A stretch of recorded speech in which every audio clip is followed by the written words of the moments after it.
Chapter 24, Personality Disorders. So, when talking about personality disorders, it is important to understand what personality means. The APA defines personality as individual differences in characteristic patterns of thinking, feeling, and behaving. The study of personality focuses on two broad areas. One is understanding individual differences in particular personality characteristics, such as sociability or irritability. The other is understanding how the various parts of a person come together as a whole. Now, there is a 5-factor model of personality, and it's the organization of 5 major personality traits. Extroversion is characterized by sociability and talkativeness. They are usually outgoing and they gain energy in social situations. Agreeableness includes trust, kindness, affection, and cooperation. Conscientiousness is thoughtfulness, good impulse control, and goal-directed behaviors. Neuroticism is sadness, moodiness, and emotional instability. And openness to experiences is imagination, insight, and a broad range of interest. So personality disorders are long-term patterns of behavior and inner experiences that differ significantly from what is expected, and they are very challenging to treat. The pattern of experience and behavior begins by late adolescence or early adulthood and causes distress or problems in functioning, especially in relationships. These disorders affect the way of thinking about oneself and others, way of responding emotionally, way of relating to other people, and the way of controlling one's behavior. Without treatment, personality disorders can be long-lasting. Now, there are 10 personality disorders that are grouped by similar behaviors and personality traits, and they're clustered, A, B, and C. Cluster A, this is the odd or eccentric group and includes paranoid personality disorder, schizoid personality disorder, and schizotypal personality disorder. Cluster B is characterized as dramatic, emotional, or erratic and include antisocial personality disorder, borderline personality disorder, histrionic personality disorder, and narcissistic personality disorder. Cluster C is anxious and fearful, and they include avoidant personality disorder, dependent personality disorder, and obsessive compulsive disorder. We will discuss each disorder, with borderline and antisocial disorders at the end of the chapter because they are the most common and the most challenging.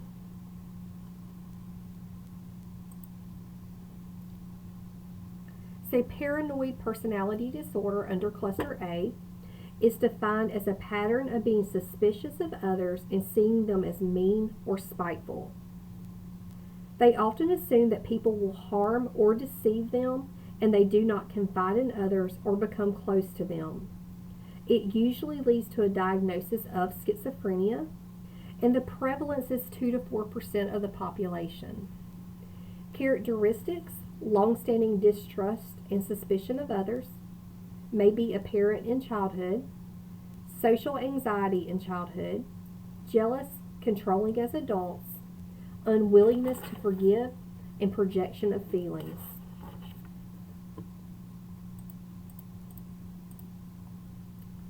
So our guidelines for nursing care, the biggest part of care is to counteract the mistrust.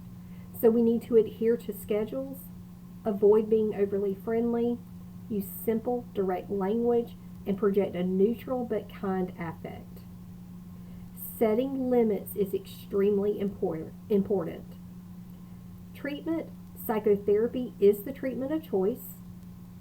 Patients can feel threatened by group therapy, but this environment is beneficial for helping them gain social skills.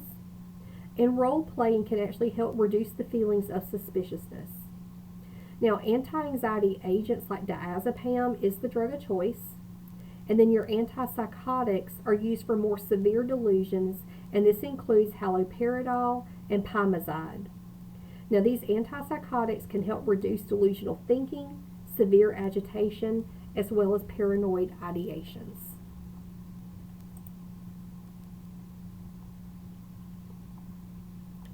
Schizoid personality disorder is defined as being detached from social relationships and expressing little emotion.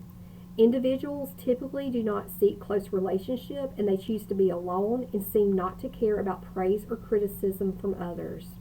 The prevalence is nearly 5% of the population, and it's characterized by symptoms that appear in childhood and adolescence: loners, poor academic performance, increased prevalence of disordered family life, they avoid close relationships, and they have depersonalization and detachment.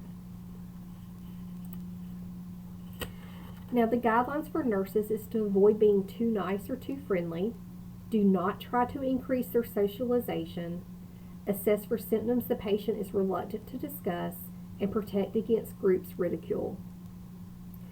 Now, psychotherapy is the first line choice since the patients are introspective and can help improve their sensitivity to social cues. Now, group therapy may be considered a second choice treatment after individual therapy to help gain feedback from others and overcome social isolation. Antidepressants such as Wellbutrin and antipsychotics such as Risperdal can help increase pleasure in life and improve emotional responsiveness.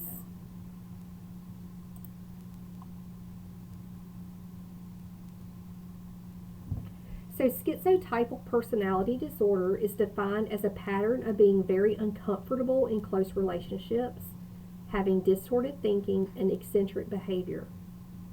They usually have odd beliefs, behavior, or speech, or they may have excessive social anxiety. Abnormalities in brain structure are similar to individuals with schizophrenia.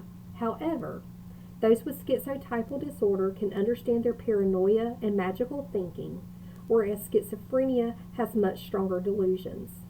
The prevalence varies from 0.6 to 4.6 of the population, and it's characterized by severe social and interpersonal deficits, anxiety in social situations, rambling conversation, paranoia, suspiciousness, anxiety, and distrust, brief, intermittent episodes of hallucinations or delusion, can be made aware of their own odd beliefs, and they may be vulnerable to involvement with cults or unusual religious occult groups.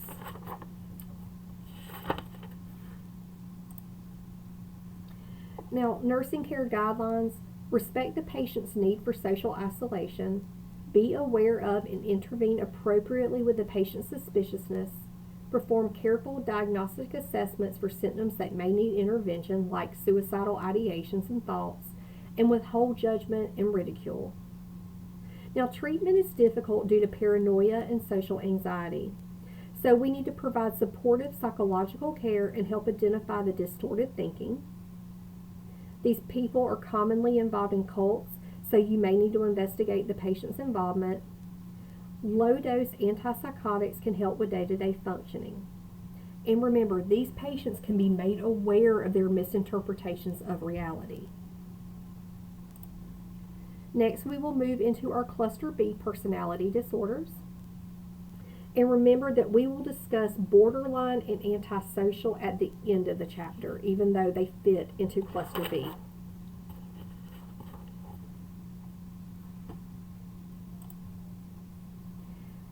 Histrionic personality disorder affects the way a person thinks, perceives, and relates to others. They usually have unstable emotions, a distorted self-image, and an overwhelming desire to be noticed. They display dramatic or inappropriate behavior to gain attention, and the prevalence is nearly 2% of the population.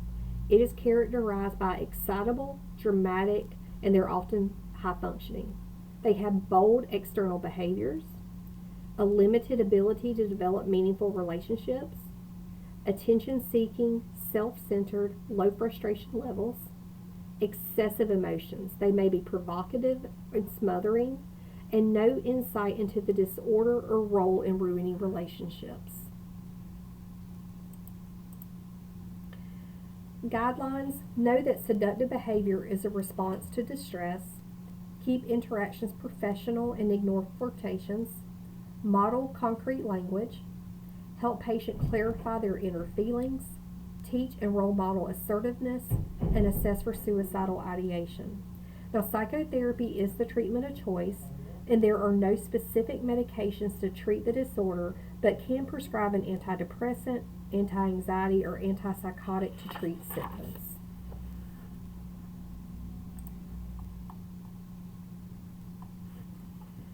Narcissistic personality disorder affects a person's sense of self-esteem, identity, and how they treat themselves and others.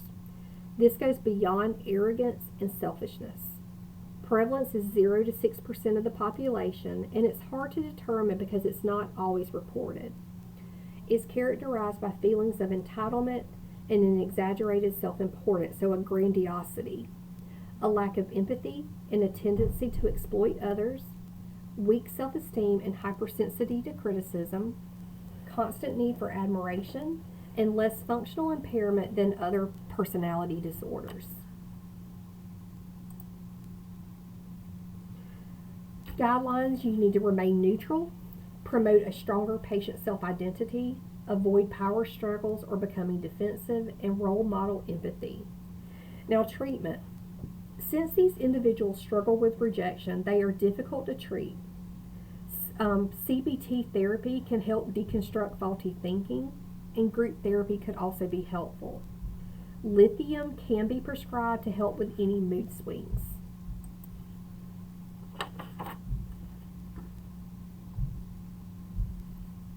Cluster C.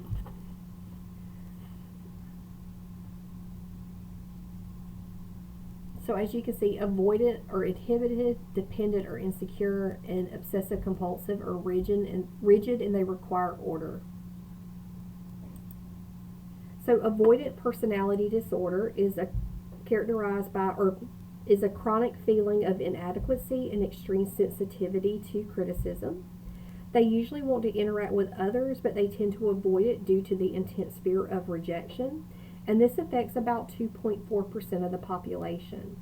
It is characterized by low self-esteem, shyness that increases with age, feelings of inferiority, reluctance to engage with new people. They are subject to depression, anxiety, and anger, and they're preoccupied with rejection, humiliation, and failure. Guidelines: be friendly, accepting, and reassuring. Don't push them. Acceptance of their fears. Group therapy. Exercises to enhance new social skills. Design exercises to prevent failures, and put them in assertiveness training. Treatment modalities: individual and group therapy. This will use trust building and assertiveness training to aid in processing situations that cause anxiety. Anti-anxiety agents can aid in reducing their anxious symptoms, and antidepressants such as SSRIs and SNRIs can help reduce social anxiety.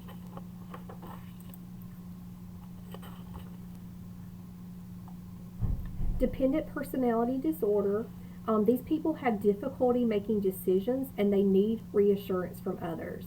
It affects about 0.5% of the population and is characterized by a high need to be taken care of, submissiveness, fears of separation and abandonment, manipulating others to take responsibilities, and intense anxiety when left alone, even briefly. Our guidelines are help address current stressors, set limits that do not make the patient feel punished, be aware of strong counter-transference, and use therapeutic relationship as a testing ground for assertiveness training. Now, cognitive behavioral therapy is the treatment of choice because it can help the individual change their thought patterns to decrease fears. There are no specific medications for treatment, but depression and anxiety symptoms can be treated.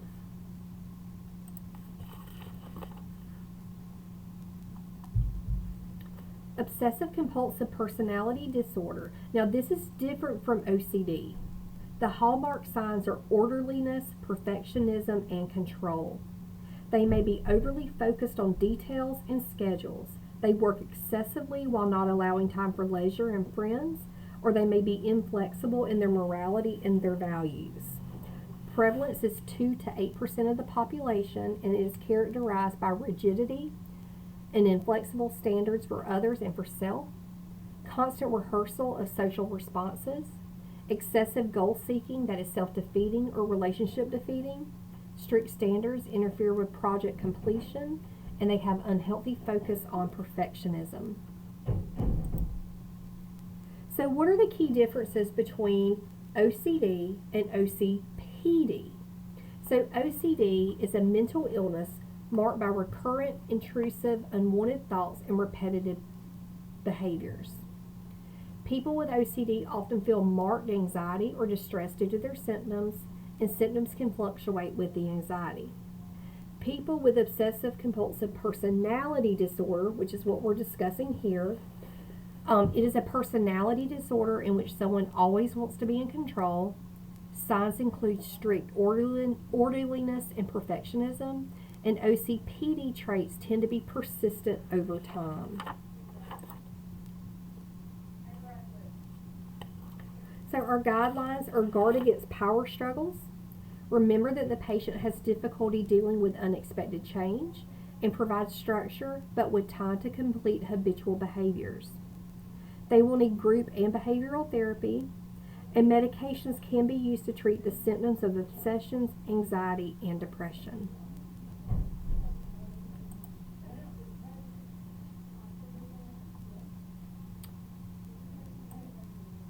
So borderline personality disorder is from cluster B and is the most well-known and dramatic of the personality disorders. Clinically, there is emotional dysregulation, which is the inability to control and regulate emotions, and it causes intense mood swings. Emotional lability, which is a rapid shift from extreme emotions. These patients are impulsive, they are paranoid, and they love to do something called splitting, which is the inability to view both positive and negative aspects of others as part of a whole. They will be cutters, they can be promiscuous, and substance abuse are all common. And on page 458, you can see your DSM-5 criteria box.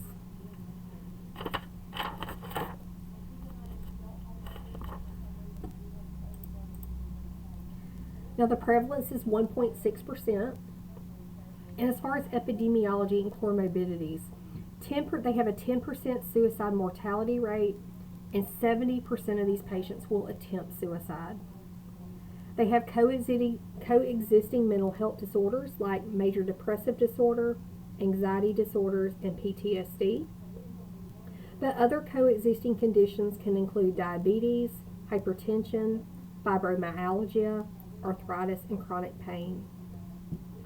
Now there is a very high genetic association. Neurobiological, there's a strong association with impulsivity. Structural and functional abnormalities of the prefrontal cortex and limbic regions of the brain. And cognitive. Separation individuation theory was developed by Margaret Mailer, which described the process of a child developing a healthy sense of independence and separating from the primary caregiver. Thoughts of those diagnosed with borderline personality disorder, the thought is that they have a disruption in that process of independence and separation from the primary caregiver.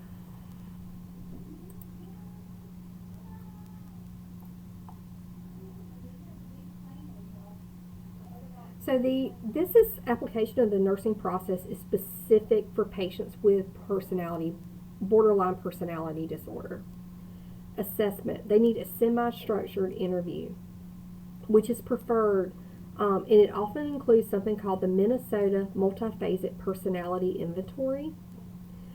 This assesses 10 areas, including hypochondriasis, depression, hysteria, psychopathic deviant, masculinity, femininity, paranoia, psychasthenia, which are phobias and extreme anxiety, schizophrenia, hypomania, and social introversion.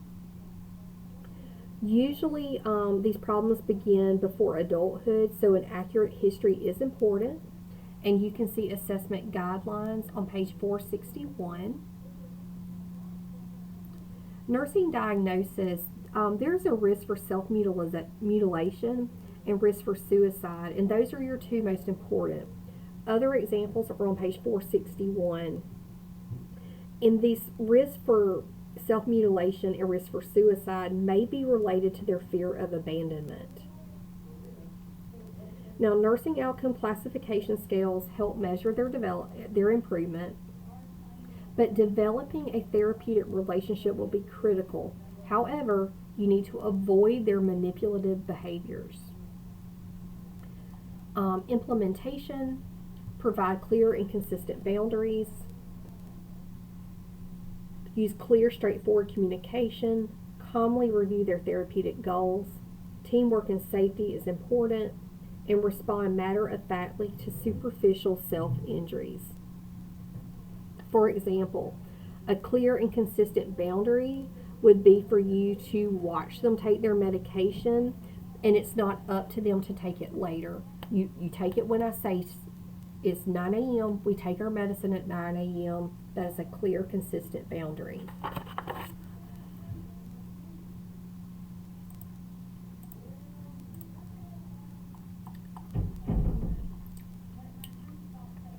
Treatment modalities. Biologically, administering psychotropics is geared toward relief of their symptoms. Medications commonly used include antidepressants, anticonvulsants, as well as lithium. Now, naltrexone can be prescribed to reduce self-injurious behavior, and antipsychotics can be prescribed to help control anger and psychosis. Psychological therapy, CBT, aids in reducing mood anxiety symptoms, as well as suicidal or self-harm behaviors. Now, DBT is the gold standard for treating borderline personality disorder. It involves teaching individuals behavioral skills such as mindfulness, distress tolerance, interpersonal effectiveness, and emotional regulation, which help them cope with difficult situations. And then schema-focused therapy. The theory underlying schema-focused therapy presumes that when our basic childhood needs, so safety, acceptance, and love, are met inadequately, we develop unhealthy ways of interpreting and interacting with the world. So schema-focused therapy focuses on identifying and changing specific unhealthy ways of thinking.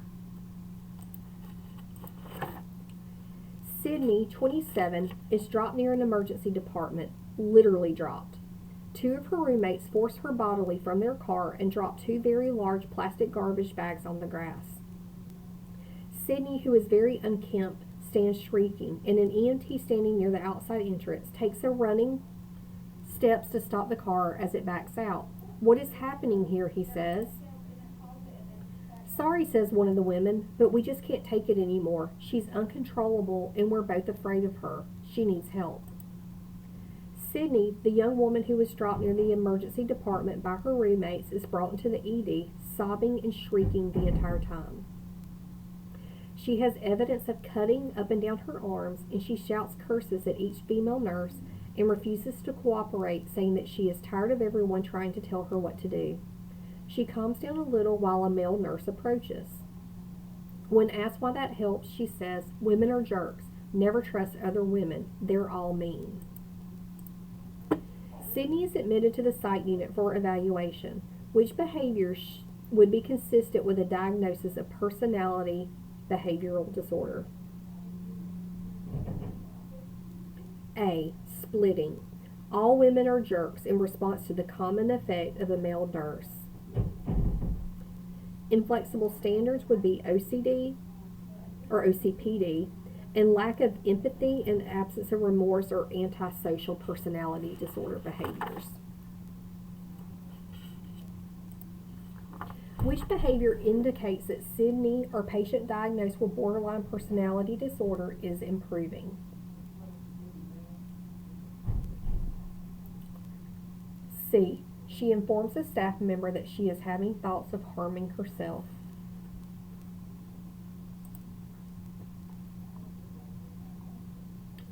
So let's move on to antisocial personality disorder. Or we're in there, sorry. The prevalence is 1.1% of the population. It is a long-term pattern of manipulating, exploiting, or violating the rights of others. And when you're dealing with these patients, it's actually best to let case management address patient requests and any questions related to their care, and you'll understand more in a moment. These patients do not conform to social norms and may repeatedly lie or deceive others. They will act impulsively. They are commonly referred to as sociopaths, so think Ted Bundy and Jeffrey Dahmer. They have antagonistic behaviors. They're deceitful, they're manipulative, and they're hostile. They also have disinhibited behaviors, so they will take risk and they are impulsive. And their focus is on gaining power or pleasure as well as their own gratification. You can see the DSM-5 criteria box on page 465.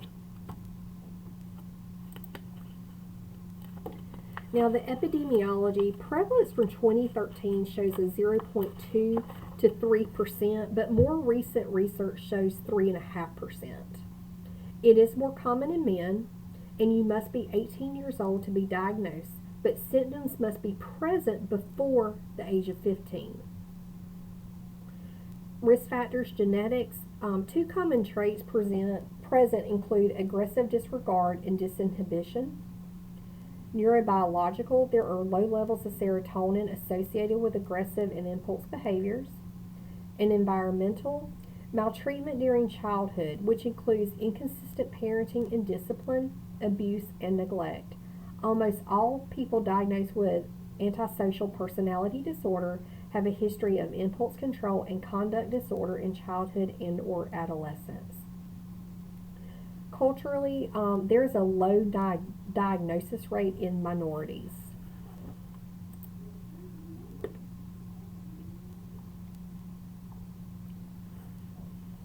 So assessment. These patients are very defensive and they do not answer you honestly.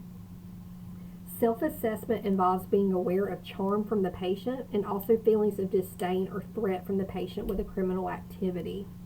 You can see your assessment guidelines box on page 466. Your nursing diagnoses. Examples include risk for violence, impaired impulse control, and impaired social interaction. Our outcomes, abusive behavior, self-restraint, aggression, self-restraint, coping, social interaction, social isolation, knowledge, help promotion knowledge, and help promoting behavior. These are going to be very difficult to accomplish, but maintaining safety is the priority. You can also look at table 24.2 on page 466 for signs, symptoms, nursing diagnosis, and outcomes for antisocial personality behavior.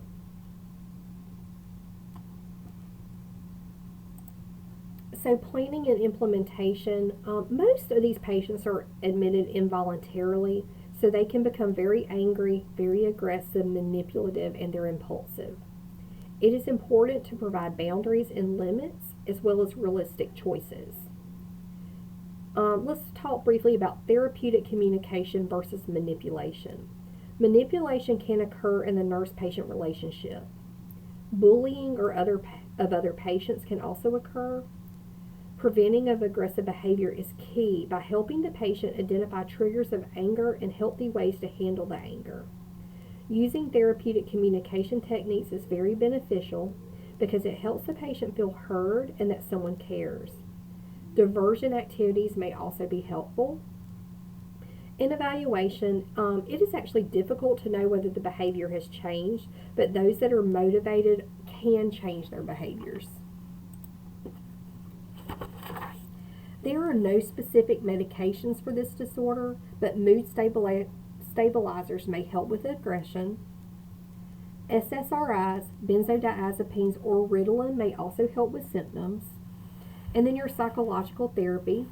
Bonding with their psychotherapist. This bond may actually help to motivate the patient to improve their thought processes and their behaviors. CBT helps patients recognize sociopathic behaviors. MBT, which is mentalization behavior therapy, is based on how the individual's ability to understand the mental states of one's own actions as well as that of others. And then DBT helps regulate emotions and focuses on mindfulness. And here is an online quiz that you can take to test your knowledge.